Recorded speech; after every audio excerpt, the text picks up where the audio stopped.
नमस्कार, बहुत स्वागत है आपका। मैं हूं आपके साथ सुमित शर्मा। चुनावी साल है मध्य प्रदेश में और दोनों ही दल अपनी अपनी चुनावी रणनीति बनाने में जुट गए हैं। सीएम हाउस में आज बड़ी बैठक हो रही है जिसमें मंत्रियों के साथ साथ चुनावी साल में विकास कार्यों को गति देने पर मंथन हो रहा है। बैठक में संभागीय आयुक्त, आईजी, डीआईजी, कलेक्टर और एसपी ऑनलाइन शामिल हैं। इस साल सरकार की फ्लैगशिप योजनाओं पर खास फोकस रहेगा इस बैठक में।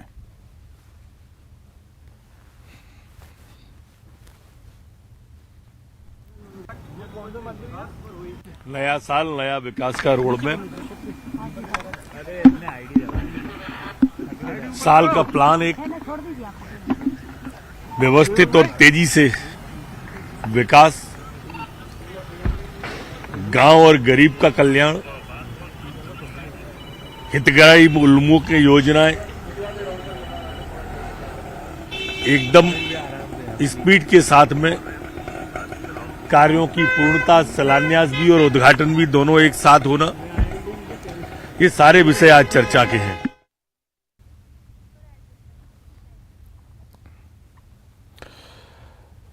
तो चुनावी साल में दोनों ही दल अपनी रणनीति बना रहे हैं और बात करें सत्ताधारी दल बीजेपी की, तो सीएम हाउस में आज एक बड़ी बैठक हो रही है जिसमें मंत्री भी शामिल हुए हैं। मंत्रियों के साथ चुनावी साल में विकास कार्यों को गति देने पर भी मंथन इस बैठक में हो रहा है। बैठक में संभागीय आयुक्त, आईजी, डीआईजी, कलेक्टर और एसपी शामिल हुए हैं। बैठक को लेकर क्या कुछ अपडेट है वो हम जानेंगे। सीधे भोपाल का हम रुख कर लेते हैं। हमारे सहयोगी जितेंद्र शर्मा जुड़ गए हैं लाइव। जितेंद्र, साल की पहली और बड़ी बैठक हम इसे कहेंगे, चुनावी साल है ये क्योंकि मध्य प्रदेश में विधानसभा का चुनाव इसी साल होना है और सीएम अपने सभी मंत्रियों के साथ बैठक कर रहे हैं, चुनाव की रणनीति भी बना रहे हैं और संभागीय आयुक्त के साथ जो आईजी हैं, डीआईजी हैं, कलेक्टर हैं, उनके साथ भी सरकारी योजनाओं का क्रियान्वयन कैसे हो रहा है उसकी भी जानकारी ले रहे हैं। बिल्कुल सुमित, अगर बात करें तो साल की शुरुआत सबसे बड़ी बैठक के साथ हो रही है। मुख्यमंत्री शिवराज सिंह चौहान सभी मंत्री और अधिकारियों के साथ बैठक ले रहे हैं। तकरीबन 1.5 घंटे से ज्यादा का वक्त हो चुका है। मुख्यमंत्री सभी जो अधिकारी हैं उनसे और साथ ही मंत्रियों को विभागवार समीक्षा के साथ समझा भी रहे हैं और उन्हें संकल्प भी दिलवा रहे हैं कि जिस तरह से सरकार की योजना है उन्हें किस तरह से जनता तक पहुंचाया जाए, उन्हें किस तरह से अधिकारियों को निर्देश दिए जा रहे हैं कि कानून व्यवस्था से का कड़ाई से पालन कराया जाए। इन सारी चीजों को विभागवार अधिकारियों से, मंत्रियों से लगातार वन टू वन चर्चा कर रहे हैं। रोडमैप तैयार किया जा रहा है क्योंकि 1 फरवरी से विकास यात्रा भी निकाली जानी है। उसे लेकर किस तरह से सारे मंत्रियों को जिम्मेदारी सौंपी गई है, उनका कहां तक उन्होंने पालन किया है।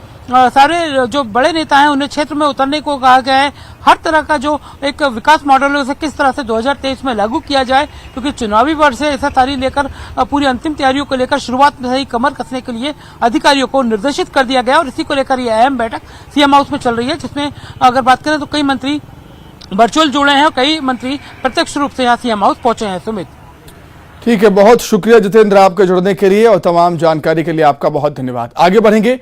कमलनाथ के भावी मुख्यमंत्री के पोस्टर और उनके सोशल मीडिया पर प्रोफाइल बदलने पर सियासत गर्मा गई है। बीजेपी इसे कांग्रेस का सपना बता रही है, वहीं कांग्रेस का दावा है कि उनकी सरकार बनेगी इस साल।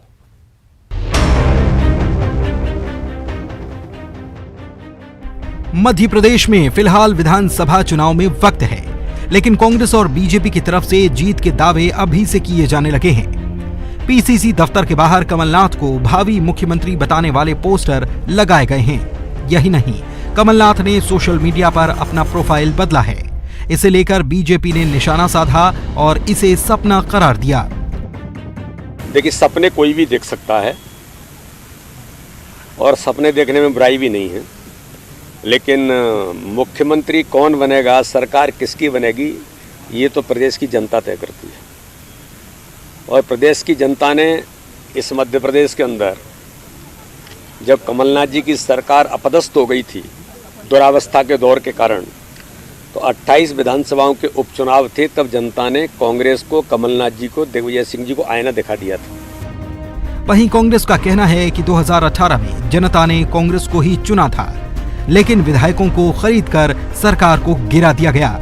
पीसी शर्मा ने 2023 में एक बार फिर से सरकार बनाने का दावा किया है। ये सरकार की चोरी की सरकार है, तो जिस तरह से 18 में मैंडेट मिला था, इसी तरह से 23 में भी कमलनाथ जी को, कांग्रेस को मैंडेट मिलेगा, लेकिन अब वो 114 नहीं 174 से ज्यादा मिलेगा। इसीलिए हमने कहा कि नया साल नई सरकार इसी साल। विधानसभा चुनाव में जीत के दावे दोनों तरफ से हो रहे हैं, लेकिन किसके दावों में कितना दम है, ये जानने के लिए थोड़ा इंतजार करना होगा।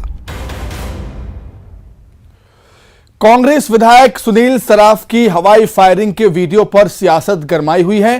कांग्रेस के विधायक का समर्थन कर रही है अपने विधायक का, तो वहीं बीजेपी जांच के बाद कार्रवाई की मांग कर रही है।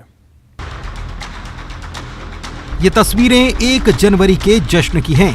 तस्वीरों में अनूपपुर के कांग्रेस विधायक सुनील सराफ हैं, जो फायरिंग करते दिख रहे हैं। बताया जा रहा है कि 1 जनवरी को जश्न के दौरान मैं हूं डॉन गाने पर विधायक जी खुद को रोक नहीं पाए और अपनी लाइसेंसी रिवॉल्वर से फायरिंग कर दी। हालांकि वीडियो के सोशल मीडिया पर वायरल होने पर विधायक ने सफाई भी दी। क्या कहा वो जरा सुनिए। वो जो वीडियो वायरल हो रहा है उसमें जो तमंचा दिखाई दे रहा है वो रिवॉल्वर नहीं है, वो दिवाली वाला तमंचा है। और कोई ये ऐसा कुछ नहीं है कि मैं अकेले में 2-4 लोग के बीच में कोई चीज किया हूँ तो जनता जानेगी तो क्या असर जाएगा। 2-4-5 हजार लोग मेरे यहाँ आते हैं नए साल की पार्टी में जी। पूरे क्षेत्र के मेरे वही लोग रहते हैं जिन्होंने मुझे विधायक बनाया है। हम उनके साथ नए साल का जश्न मनाते हैं। उधर बीजेपी ने कार्रवाई की मांग की है और नरोत्तम मिश्रा ने भी मामले की जांच के आदेश दे दिए हैं। मैंने भी देखा है वो वीडियो, इस तरह से फायरिंग करना, लहराना, डांस करते में कोई अनहोनी नहीं हो, ये गलत है। मैंने कार्रवाई के निर्देश अनूपपुर एसपी को दिए। विधायक पर बीजेपी के हमले का कांग्रेस बचाव भी कर रही है। कानून व्यवस्था पे ध्यान देना, एक विधायक की हर्ष फायरिंग पे ध्यान दे रहे हैं। जिस तरह से मध्य प्रदेश के अंदर बच्चियों, महिलाओं पर अत्याचार हो रहे हैं, जो नंबर 1 में हिंदुस्तान में, कानून व्यवस्था धस पड़ी हुई है, कहीं थानों के अंदर कोई सुनवाई नहीं हो रही, उन बातों पे ध्यान दें। ये एक चीज को पकड़ के और पब्लिसिटी लेना चाहते हैं। कांग्रेस भले ही कांग्रेस विधायक का बचाव कर रही है, लेकिन अगर रिवॉल्वर असली है तो ये मामला बेहद गंभीर है, लिहाजा मामले की जांच होनी ही चाहिए। नारायणपुर जिले में धर्मांतर मामले को लेकर 2 पक्षों में जमकर आक्रोश है। 2 पक्षों के बीच जमकर विवाद हुआ। हंगामा बढ़ता देख पुलिस मौके पर पहुंची लोगों को समझाने के लिए, तो उपद्रवियों ने नारायणपुर एसपी सदानंद कुमार पर हमला कर दिया, जहां उनके सिर पर टांके आए हैं, गंभीर चोट आई है। वहीं पथराव में एड का थाना प्रभारी सहित कई पुलिसकर्मी भी जख्मी हुए। थाना प्रभारी को जगदलपुर रेफर किया गया है। पुलिस के साथ झड़प में कई लोग घायल हुए हैं। इधर बस्तर आईजी सुंदर राजपी का कहना है कि स्थिति सामान्य है। पुलिस ने स्थिति को काबू में कर लिया है। फिलहाल स्थिति नियंत्रण में बताई जा रही है। आईजी ने लोगों से शांति बनाए रखने की अपील की है। वहीं न्यूज़ 18 भी लोगों से शांति बनाए रखने की अपील करता है। आपको बता दें कि यहाँ नए साल के ठीक 1 दिन पहले एडका थाना क्षेत्र के गोर्रा गांव में धर्मांतरण के मामले को लेकर 2 पक्ष आमने सामने आ गए थे। इसके बाद जमकर बवाल हुआ था। हंगामे के बाद यहां भारी पुलिस बल तैनात किया गया था और ये हालात आज। एक समुदाय के द्वारा आज यहाँ पे प्रदर्शन के लिए प्रदर्शन की योजना बनाई गई थी। उसके बाद उस समुदाय के कुछ सदस्य उग्र होकर स्थानीय चर्च को नष्ट करने की दिशा में बढ़े थे, लेकिन तभी पुलिस प्रशासन और जिला प्रशासन की वहाँ पे उसके अधिकारी की उपस्थिति में उन लोगों को समझाया गया, लेकिन समझाने के बावजूद भीड़ उग्र हो गई थी और फिर भी प्रशासन ने संयम से काम लिया और इस पूरे घटनाक्रम के दौरान जिले के एसपी साहब को सर में चोट आई है, जिसका यहाँ पे अभी एसपी साहब की स्थिति सही है और कुछ पुलिस वालों को भी चोट आई है। प्रशासन की तरफ से पूरी संयम दिखाई गई है और अभी भी हम लोगों को समझा बुझाकर उनके घर वापस भेजने आज आदिवासी समाज के द्वारा एक मीटिंग रखी गई थी कलेक्टर साहब के चैम्बर में। उनको बुला करके बातचीत भी की गई थी। तभी जो है कुछ लोग जो है नेतृत्वहीन होकर के चर्च के ऊपर हमला करने के लिए चले गए थे, तो वहाँ पुलिस बल के साथ मैं भी वहाँ पहुँचा और समझाने की कोशिश कर रहे थे। पीछे से किसी ने मेरे ऊपर जो है हमला किया, जिसमें चोटिल हो गया, लेकिन फिर भी प्रशासन के द्वारा, पुलिस के द्वारा पूरी तरह से संयम रखा गया और संयमित करके सभी को अलग कर दिया गया है और उन्हें जो है हटा दिया गया है और विधिपूर्वक इस पे कार्रवाई की जाएगी। अधिक चर्चा के लिए हम बातचीत करेंगे। हमारे सहयोगी विवेक श्रीवास्तव हमारे साथ जुड़ गए हैं लाइव। विवेक, समझाने के बाद भी जो आदिवासी थे, दोनों पक्षों के लोग थे, वो उग्र हुए और ये हालात बने। एसपी जख्मी हुए हैं, कई पुलिसकर्मी भी जख्मी हुए हैं। इसका मतलब ये है कि दोनों ही पक्षों के लोगों में काफी आक्रोश था।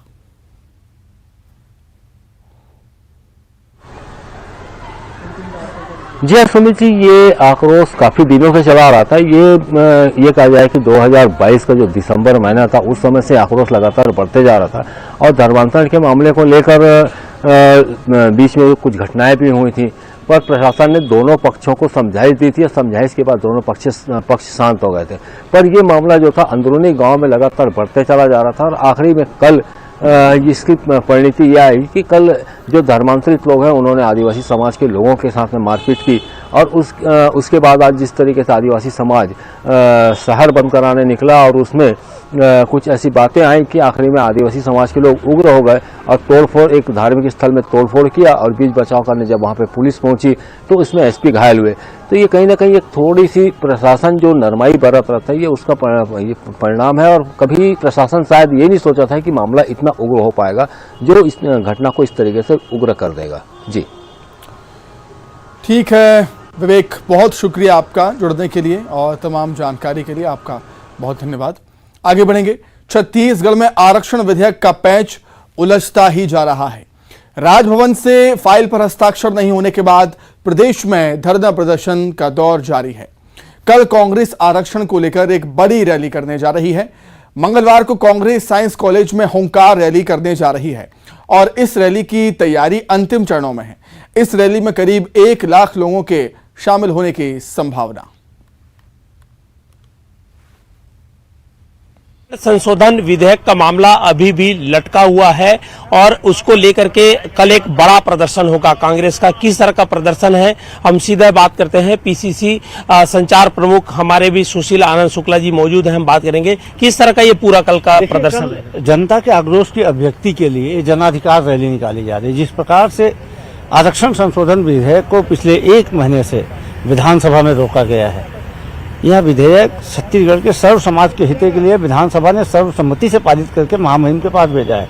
भारतीय जनता पार्टी इसमें निम्न स्तर की राजनीति करके राजभवन में इस विधेयक में हस्ताक्षर नहीं होने दे रही। तो भारतीय जनता पार्टी के आरक्षण विरोधी चरित्र को बेनकाब करने के लिए छत्तीसगढ़ के सर्व समाज के लोग कांग्रेस के नेतृत्व में यहाँ पे एकत्रित होकर जन अधिकार रैली निकाल रहे हैं। इसमें 70 से अधिक समाज के प्रमुख लोग शामिल होंगे, अपने बैनर के साथ शामिल होंगे और अपने आक्रोश की अभिव्यक्ति करेंगे। बिल्कुल ये कहा जा सकता है कि ये एक बड़ा प्रदर्शन है कांग्रेस का और इसमें जो हजारों की संख्या में जो पूरे प्रदेश भर के जो लोग हैं वो आएंगे। 70 से अधिक समाज के जो मुखिया हैं वो आएंगे और आरक्षण के मुद्दे को लेकर के यहाँ पर हुंकार भरेंगे। कैमरा पर्सन रोहित श्रीवास्तव के साथ युगल तिवारी, न्यूज 18 रायपुर, छत्तीसगढ़। छत्तीसगढ़ कांग्रेस की प्रभारी कुमारी शैलजा कल रायपुर आएंगी, जहां वो आरक्षण को लेकर कांग्रेस की महारैली में शामिल होंगी। न्यूज 18 से बातचीत में कुमारी शैलजा ने कहा कि छत्तीसगढ़ में राजभवन की तरफ से संवैधानिक अधिकारों का हनन हो रहा है। राज्यपाल विधानसभा से पारित आरक्षण विधेयक पर हस्ताक्षर नहीं कर रही हैं, जिससे राज्य के लोगों के अधिकारों का हनन हो रहा है।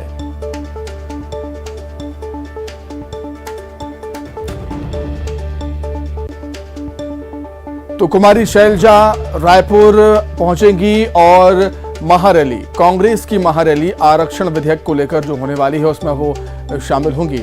और कुमारी शैलजा ने छत्तीसगढ़ में होने वाली रैली को लेकर कहा और विधेयक को लेकर कहा कि राजभवन की तरफ से संवैधानिक अधिकारों का हनन हो रहा है। छत्तीसगढ़ कांग्रेस की प्रभारी कुमारी शैलजा कल फिर रायपुर जा रही हैं। क्या होगा और क्यों जा रही हैं, इस सब पर बात करने के लिए मेरे साथ खुद कुमारी शैलजा। मैम, नया साल पहले तो आपको बहुत बहुत मुबारक हो चैनल की तरफ से भी। कल आप फिर छत्तीसगढ़ दौरे पे, क्या प्रोग्राम है मैम? जी, कल जनाधिकार रैली है। आप जानते ही हैं कि आरक्षण का मुद्दा बहुत तूल पकड़ रहा है छत्तीसगढ़ में, और जिस प्रकार से मैं समझती हूँ कि संवैधानिक जो हक होते हैं, अधिकार होते हैं, उनका आदर नहीं हो रहा है। कुछ बिल पास हुए हैं लेकिन उन पर जो हस्ताक्षर होने चाहिए थे वो नहीं हो रहे।